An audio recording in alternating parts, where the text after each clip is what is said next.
এই ছবিটা না ছবিটা না ছবিটা না মন্ত্রী হিসেবে দেখতে চাই ইনশাআল্লাহ সব লাইনে দাঁড়াই যান।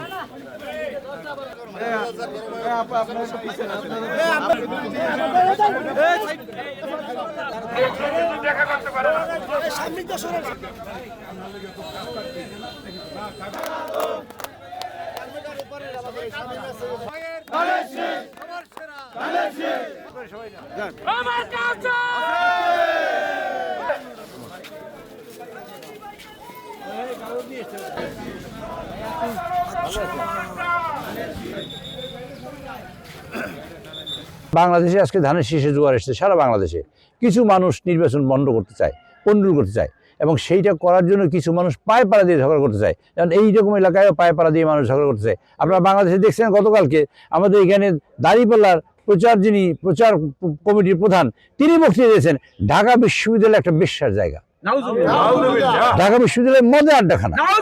আমরা তার তীব্র প্রতিবাদ করি এবং এই এলাকার মানুষ যেহেতু তাকে অনতিবিলম্বে গ্রেপ্তার করে তার উপযুক্ত শাস্তি ব্যবস্থা করা হোক, সেটা আমরা প্রত্যাশা করি এই দেশের সরকারের কাছে এবং এই দেশের প্রশাসনের কাছে। এবং নির্বাচন পরিবেশ তারা নষ্ট করে তার প্রমাণ হলো এইসব কথাবার্তা বলা এবং এইসব কথা বলে। সে আবার একটা হাই স্কুলের শিক্ষক, আসনবিধিতে হাই স্কুলের শিক্ষক, কোন নির্বাচনী কার্যক্রমে থাকতে পারবে না, অথচ সেই ভদ্র কার্যক্রম তো করেই এবং প্রচার কমিটির প্রধান। কাজে এদের তার চাকরিচ্যুত করা হোক এবং তাকে কঠোর শাস্তি আওতায় নিয়ে আসা হোক।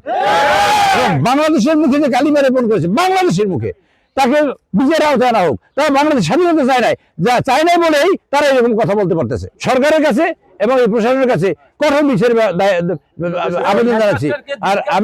আর আমি এইখানে 3 বারের এমপি হয়েছি, কাজে মানুষের আস্থা আমার প্রতি আছে।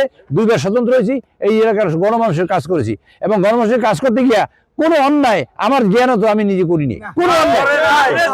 সুতরাং আমি যেটা এগিয়ে গেছি সেইটাই আছে রাস্তায় দেখেন।